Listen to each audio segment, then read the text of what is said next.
and beg to move that this House do now adjourn. Thank you. The question is that this House do now adjourn. Wendy Chamberlain. Thank you, Madam Deputy Speaker. It is great to be back here and to see you in the chair, and I'd like to take this moment to congratulate you on your new position. Madam Deputy Speaker, caring or being cared for is an almost universal experience. During our lifetimes, almost everybody will find themselves being an unpaid carer for their loved ones at some point, or being cared for by those loved ones in turn. Who amongst us doesn't know somebody currently helping an elderly parent or supporting a family member with a long-term illness?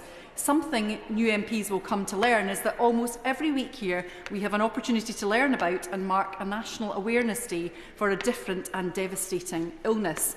And for every person suffering from those illnesses, there will inevitably be a family member, unseen, supporting and caring for them. Now, according to the recent census, there are 5.7 million unpaid carers in England and Wales, but that is just people who are able to recognise themselves as such. Carers UK research in 2022 estimated the number of unpaid carers as up to 10.6 million people. Whichever figure you use, that is a huge number. And, Madam Deputy Speaker, this figure is growing.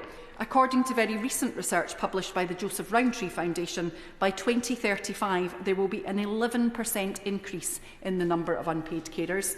And with more prevalent and chronic degenerative conditions, the amount of care that carers are doing is also predicted to go up, with more and more expecting to be providing more than 35 hours of care each week. The government should care about carers, not just because it's the right thing to do, not even just because unpaid carers are in homes across every constituency here in the UK, but because we need them. Unpaid carers are absolutely vital to our economy and to our society. Happy to give way to the honourable gentleman. Madam Deputy Speaker, first of all, can I commend the honourable lady for North East Fife for bringing this forward. I'll say this House is full tonight for this adjournment debate, which gives an indication of the importance of the very issue that the honourable lady has brought forward. Every one of us, Madam Deputy Speaker, has people we know. I care for my own brother who had a motorbike accident some 20 years ago and understand what it means to be a carer and be available at all times, as others do as well.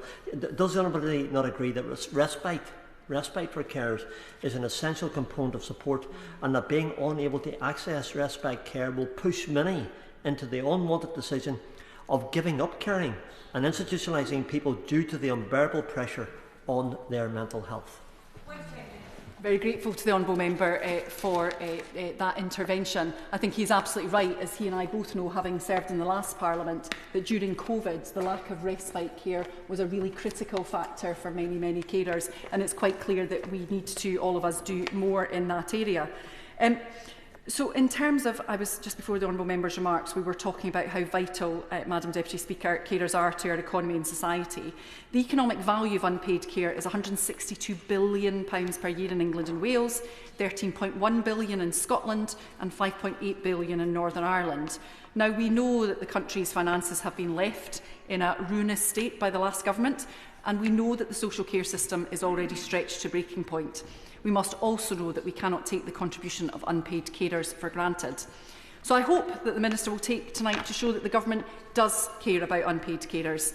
In a debate shortly before the general election was called, the then Shadow Minister for Care committed the Labour to developing a new national carer strategy if they formed the next government. And what was said by the Shadow Minister then was, there will be a carer strategy under the next Labour government because we value the vital work our carers do. It will be a cross-government strategy with the Department of Work and Pensions, Department for Education and the Future of Work review all feeding into it, along with the Department of Health and Social Care. There is a brighter future for those living with dementia and their families and carers, and that Labour will deliver it. So given this promise, I hope the Minister can understand why I and many that I've spoken to within the care third sector were disappointed that unpaid carers were not mentioned at all in the Labour manifesto. And in that same speech that I just referred to, the Shadow Minister said that unpaid carers would be at the heart of Labour's plans in government. And so I hope that tonight is an opportunity for the Minister to make that case.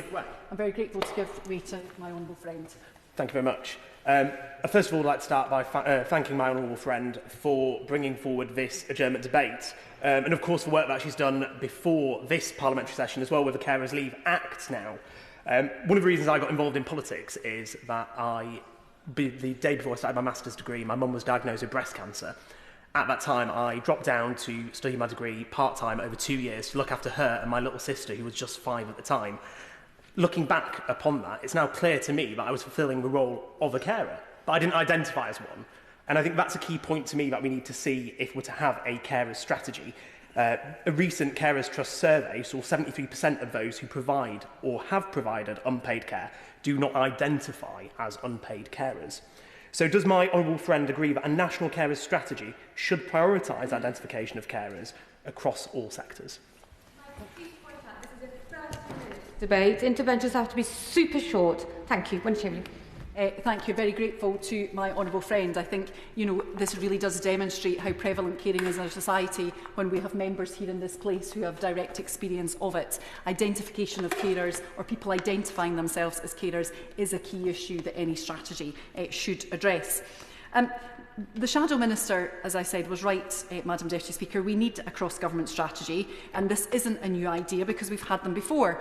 The last strategy was drawn up all the way back in 2008, but the problems in which our unpaid carers face have not gone away. Unpaid carers are significantly more likely to be in poverty than the rest of the population. The most recent data we have available from the DWP, the Family Resource Survey dating to 2023, shows that just under a third of households in receipt of carers allowance are food insecure, compared to 10% of households as a whole. That's a huge difference. And to assess food insecurity, the survey asks whether the respondent in the last 30 days has eaten less than they felt they should because of lack of funds, have been hungry but not eaten due to lack of funds, lost weight due to not enough money for food, or if they or someone in their household has gone without eating for an entire day because they lack money for food. And further, this survey found that 13.3% of households in receipt of carers allowance, that is just more than 1 in every 8, had used a food bank in the previous 12 months, compared to just 3% of households overall. I'm grateful to give way to Honourable Member. Thank you, and thank you, Madam Deputy Speaker. I'd just like to commend the Honourable Lady for her work to ensure that the millions of unpaid carers in the UK are both valued and supported. And as already has been mentioned, commending you for bringing forward successfully your private member's bill, so that now with the Carers Leave Act 2023, carers do have that week of unpaid leave entitlement. But does the Honourable Lady agree that further action is needed to ensure that those carers who are juggling work and care can continue to stay in employment, avoiding the poverty trap you described? Thank you. Yeah, I'm very grateful to the Honourable Member. I absolutely agree. My own party's policy is that carers' leave should be paid. At the moment, what we are doing is formalising the system that already worked for people in terms of asking for time off unpaid with the agreement of employer, and potentially not taking sickness or annual leave themselves. But it doesn't mean that they're not getting remunerated for taking that leave, and I'm very cognisant of that. Going back to my food bank evidence, the research in the sector aligns with this too, Madam Deputy Speaker. The Joseph Rowntree Foundation's 2024 report on UK poverty found that 29% of carers live in poverty, and half of carers who responded to the Carers Trust Adult Carer Survey in 2022 said that they are struggling to make ends meet as a result of those caring responsibilities. And as the Honourable Member just said, one of the main reasons for unpaid carers being in poverty is that it is very difficult to stay in work when you're a carer, especially when that's full-time. And a 2019 Carers UK report, I'll happily give away. I thank the Honourable Member for giving way and commender on this excellent debate. 60% of UK carers are women across the United Kingdom, with many having to give up employment, having to reduce their hours, and many having to take a less qualified job. Would you agree with me that when the government is looking at this issue, that needs to be top priority? Honourable Member for giving me. Yes, I absolutely agree. And when we think about things such as pension inequality, we know that women are more likely to be caring, so therefore unlikely to be able to build up a full pension entitlement, which just compounds the poverty that the Honourable Member describes. A 2019 Carers UK report, Madam Deputy Speaker, on the difficulties of juggling unpaid care with employment found that around 600 people per day are giving up work. And a snapshot from the Family Resources Survey I referred to earlier showed that of adult informal carers, 22% were retired and 25% were economically inactive. And yes, I'm proud to acknowledge that since then we have hopefully seen some improvement in the ability of carers to balance work and caring, having passed my Carers Leave Act in 2023 and giving for the very first time unpaid carers an employment right. But I know from the work that I've done that this isn't enough. Madam Deputy Speaker, one of the purposes of this debate is because the minister there is a minister in the department responsible for unpaid carers. DWP sees the impact of families living in poverty. The Treasury is in charge of the overall picture, but actually it's the Department for Business and Trade which has responsibility for employment practices. And I want to highlight that need, which the government previously recognised, of the need for cross-government working in relation to supporting unpaid carers. And the one thing that DWP is responsible for that could help unpaid carers, and I'd be grateful if the Minister took this away, is carers leave. As the Minister could know, I could give a whole speech on the ways that this benefit needs reforming, which would help rather than hinder unpaid carers. But I expect that's not in his remit. Happy to give way to the Honourable Member. I appreciate the Honourable Member giving way, but also bringing this matter to the House, and you can see clearly from the cross-party representation here tonight that it matters to everybody. A lot of people that are in those work roles are young people, actually, and whenever we're talking about employment rights and workers' rights, it's important that we remember young people in all of this, and particularly young carers who may also be care experienced as well on top of it. So I wonder, does the Honourable Member have any opinion on that? Honourable Member, I'm going to come on to say a little bit about young carers, but carers allowance, which I'm talking about at the moment, that is one of the things that does need reformed, because my understanding is, from speaking to colleagues previously, is that young people are undertaking T-levels and potentially lose out on carers allowance because of the number of hours that they're required to do, and I'm sure that's an oversight that needs to be corrected. When unpaid carers are told that they can only work 13 hours a week at national minimum wage, and that number keeps going down in terms of hours, Madam Deputy Speaker, because of the way the calculations are made without losing their benefits, when they're left struggling because carers allowance is the lowest benefit of its kind, and when systems are set up so that unpaid carers then find themselves thousands of pounds in debt from inadvertent overpayments, this is an inevitable impact on their own health and their ability to provide care to their loved ones. The resilience of our ageing population is also very much in the remit of the Department for Health. We know pensioner poverty is deeply linked to health outcomes and the demand for NHS services during the cold winter months.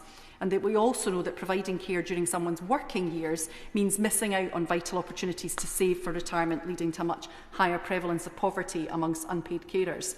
But again, I appreciate that pensions isn't something that this Minister can control, but I want to also mention another one that's out with his remit, which is education, and that's being a young carer is more uncommon than being an adult carer, but the impact over your whole life, as my honourable friend for Harrogate said, is so much greater. And I say uncommon. Yes, I'm grateful to give way to Honourable Member. I'm grateful. I wonder if she agrees that one other department that might be quite interested in a cross-government strategy could be the Treasury. I've got a constituent, Amanda, who had a civil penalty applied on the basis that she misrepresented her earnings, and this has made her frightened to go back to work or work more hours than she should.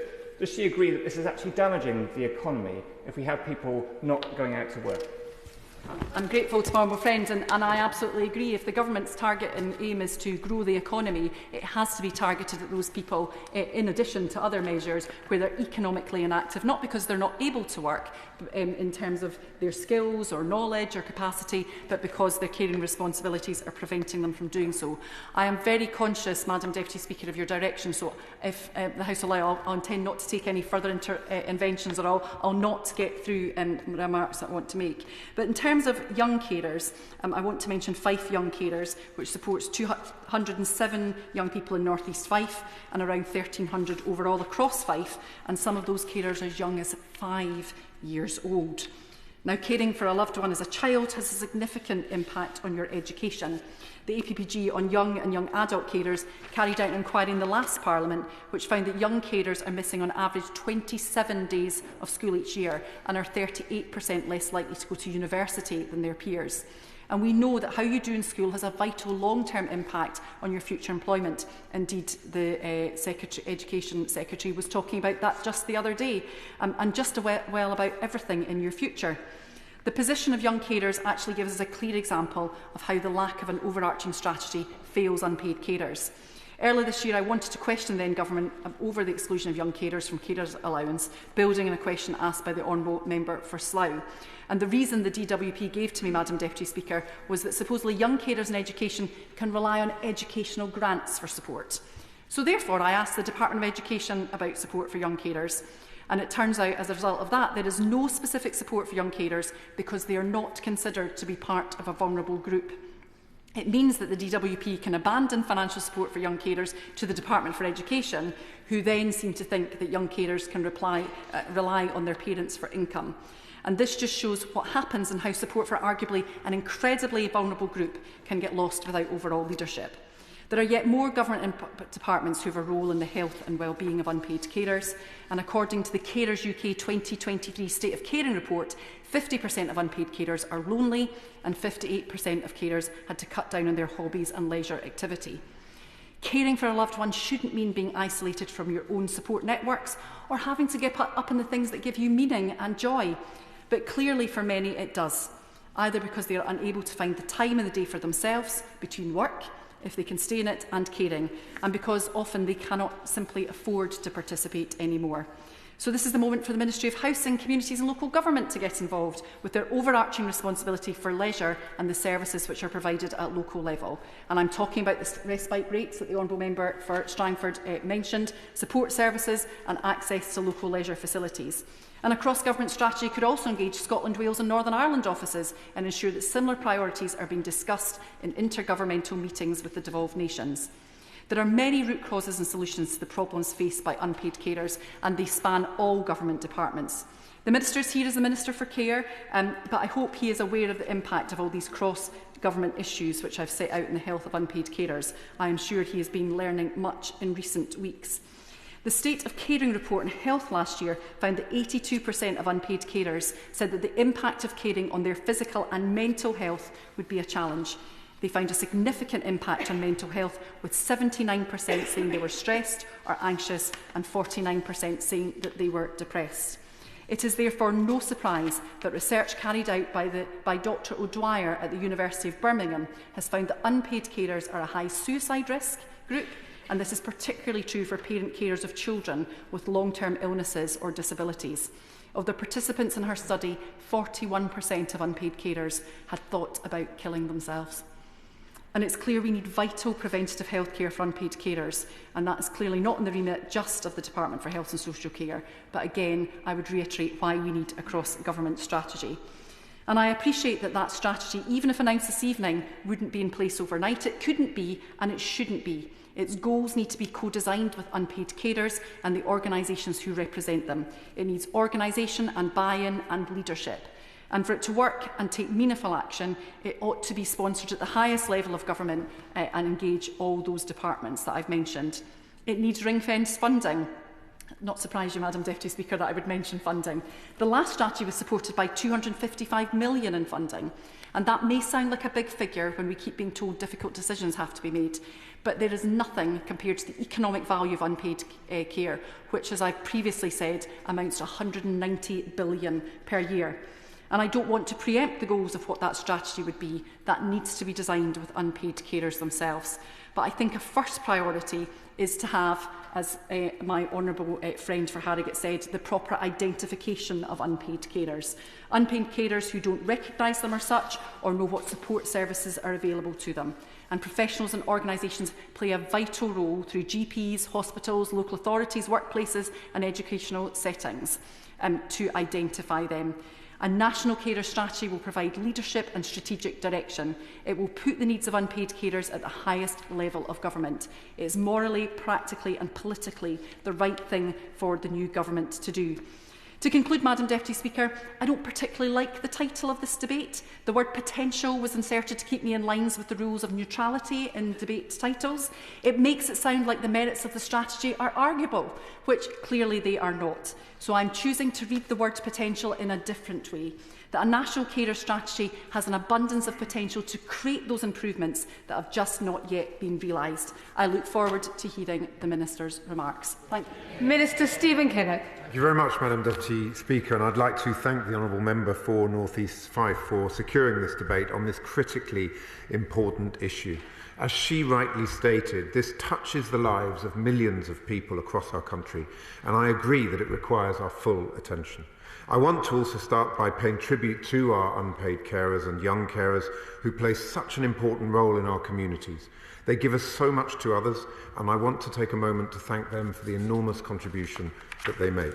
Let us also recognise and appreciate the work that the Honourable Member has accomplished in bringing about the Carers Leave Act last year.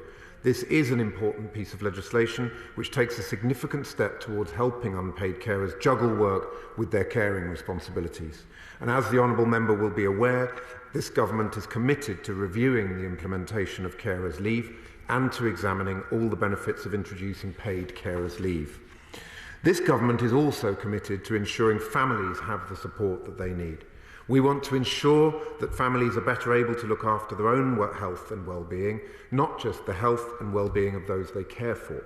We are aware, for example, of the importance of unpaid carers those unpaid carers of having a break from caring. The Better Care Fund includes funding that can be used for unpaid carer support, including short breaks and respite services for carers. And I've also heard the calls for a cross-government carers strategy. But of course, this must be addressed in the wider context of the urgent need for a renewed vision for adult social care. As part of that renewed vision, we will consider how best to support unpaid carers. Because the reality is that our adult social care system is facing immense challenges. Too many people, including unpaid carers, are left navigating a complex and often inadequate system to secure the support they need. Reports of inconsistent service standards, chronic staff shortages, and a lack of dignity in care must drive us to action. Everyone deserves the chance to live independently and with dignity. Our approach is to create a sustainable health and care system built on national standards but tailored to local needs. However, we must be clear about the appalling economic circumstances that we've inherited, and we take very seriously our responsibility to deal with the £22 billion black hole that's been left to us by the previous administration. As a result, we have had to make, and we will continue to have to make, some difficult decisions. But this in no way diminishes our commitment to reforming adult social care. It won't be easy, but we're committed to taking the steps needed to build a national care service. I also recognise that many unpaid carers can face challenges balancing employment with caring. The government's plan to make work pay sets out a significant and ambitious agenda to ensure workplace rights are fit for a modern economy. This includes empowering working people who provide unpaid care. Flexible working can play a vital role in enabling carers to stay in work alongside those that they support. Making flexible working pay the default from day one for all workers, except where it is not reasonably feasible, is a key element of our plan to make work pay. We must also ensure that carers are supported by the benefits system. We know that there's been an increase in carers' allowance overpayments. We're keen to establish all the facts to understand what fully has gone wrong there. And once we've done that, we will set out a plan to make it right. The Department for Work and Pensions is progressing an enhanced notification strategy as part of its existing commitment to improve customer engagement and make better use of data provided by HMRC, building on its existing communications with customers. It's considering all forms of targeted contact to find the most effective and efficient solution to encourage claimants to contact DWP about changes in their income. This will help claimants understand when they may have received an earnings-related overpayment or are at risk of doing so. Indeed, my right honourable friend, the Minister for Social Security and Disability, recently met with Carers UK and individual carers to hear their views and experiences, and that's key to helping us to establish the facts and make more informed decisions.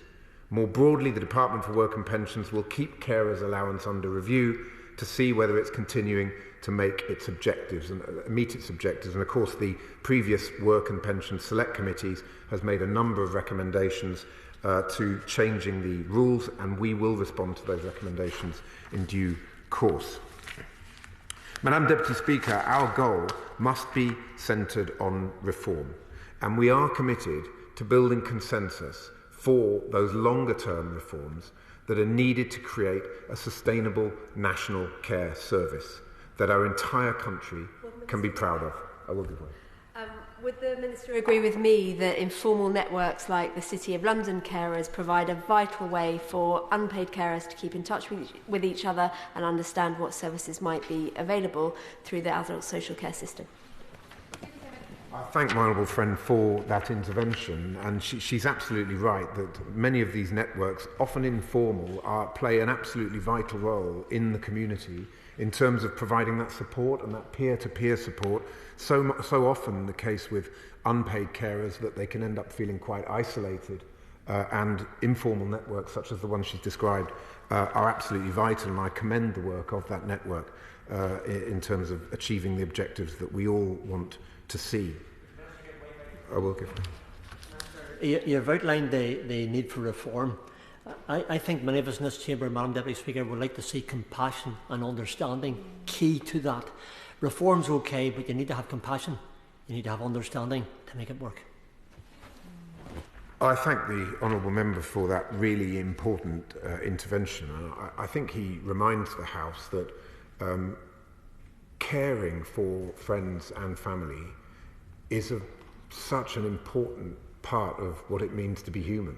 It is something that is at the heart of the desire to be supporting your community, your friends, your family. So we must always approach this issue with compassion.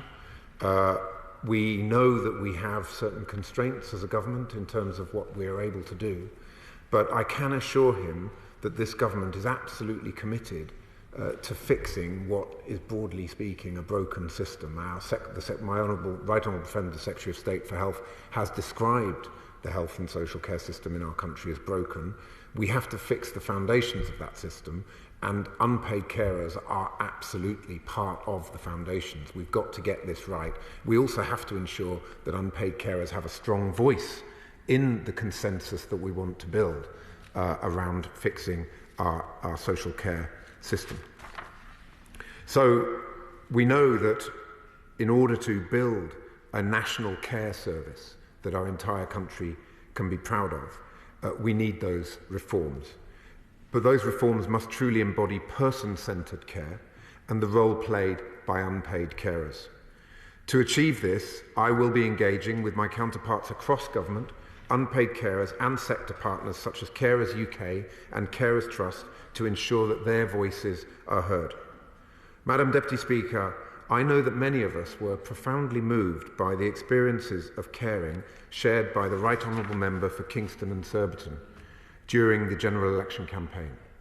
This is a subject of great significance for and close to the heart of members across this House, as we've heard in this debate this evening, including, of course, the Honourable Member for North East Fife. And I look forward to engaging with colleagues across this House on a cross-party basis, because we know that the consensus we need to build transcends narrow political partisan divides. This is about building a system that is truly fit for the future and fit for the country in which we live. So let's forge ahead together with the promise of that future where unpaid carers are visible, valued and supported. Thank you, Madam Speaker. Thank you. The question is that this House do now adjourn. As many of their opinions say aye? Aye. The ayes have it. Order, order.